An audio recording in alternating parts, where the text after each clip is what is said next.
L-ex-deputat mexxej Laburista u ex-Ministru Chris Cardona għal darb'oħra oġbu jattakka r-rapportaġġ tal-ġurnalisti li tul il-jum tal-erba' kienu fl-awla tal-qorti rapportaw ix-xhieda tiegħu waqt il-kawża fil-konfront fost l-oħrajn tal-ex-Prim Ministru Joseph Muscat.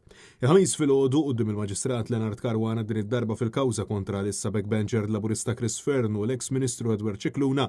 Cardona saħaq il rapportaġġ tal-ġurnata ta' qabel kien mur kontra dak illi xehed u allega illi l-kidba kienet mur kontra dak il qal.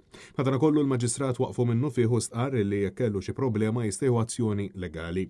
Dan wara li fost oħrajn it-Times of Malta u l-Malta Today rrapportaw li Cardona xehed li huwa firma l-Memorandum of Understanding tal-Vitals għax hekk kien għallu biex jagħmel Mario Gallia, ex-kap eżekuttiv tal-Malta Enterprise. Fil-waqt li ġie rrapportat ukoll li l-istess Cardona ma qarax l-MOU qabel iffirmah.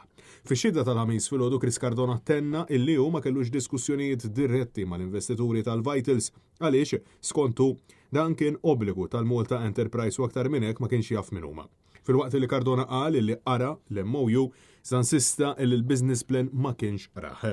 U għasqar li l-MOU kien iffoka fuq għawdex biss ma kienx inkludi lil Malta. Allura spjega illi dan il-ftehim kien waqa'. Chris Cardona tenna li ma kienx jaf min huma l-investituri tal-Vitals u li kien konxju biss ta' x'kienu qed jirrappreżentaw. Madankollu insista li l-prassi tal-Gvern dejjem kienet li meta jkun hemm opportunità l-investiment barrani tivverifikhom. Mistoqsi mill-avukati preżenti Cardona insista li dan l-MOU ma kienx wieħed tarbit u li ma kien ra ebda irregolarità fih.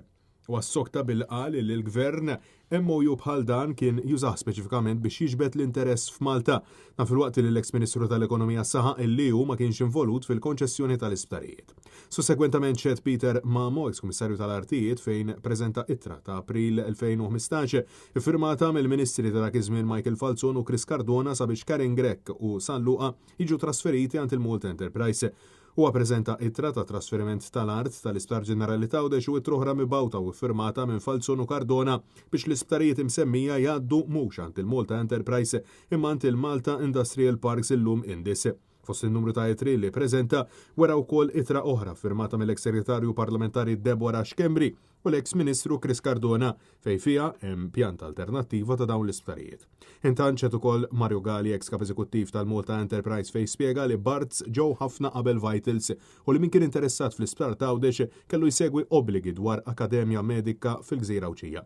Mistoqsi dwar il-business plan ta' Vitals Global Healthcare, Gallia saħaq li din kienet saret fl-ewwel sular f'Kastilja u li kien hemm ħafna persuni preżenti fosthom Konrad Mizzi, ex-Ministru għas-Saħħa, u dak iż-żmien Segretarju Parlamentari Chris Fearn. B'Gallia jisħaq li dakinhar Fearn kien qal li dak il-proġett ma kienx jaqbel mal-prijoritajiet tal-Gvern. Finalment ċed ukoll l-Awditur Ġenerali Charles De Guara illi saħaq li l-Gvern ħawis riskju f'dan il-proġett u li s-saħħa kellha tingħata aktar priorità f'dan il-proġett. U saħaq illi meta saru l-emendi fil-ftehim il-Gvern tilef ħafna mill-kontrolli li kellu fil-waqt li saħaq li xi flus li suppost kellhom jintużaw għall-isptarijiet minn Vitals spiċċaw intużaw fuq affarijiet oħra. L-Awditur Ġenerali insista li l-akbar nuqqas jibqa' dokumentazzjoni kif lanqas jafu minn avviċina lil min għal dan il-proġett jekux il-Gvern jew il-barranin jew viċiversa u l-menta wkoll illi f'dan il-proġett kien hemm wisq għaġla. Il-każ se jkompli f'Ottubru.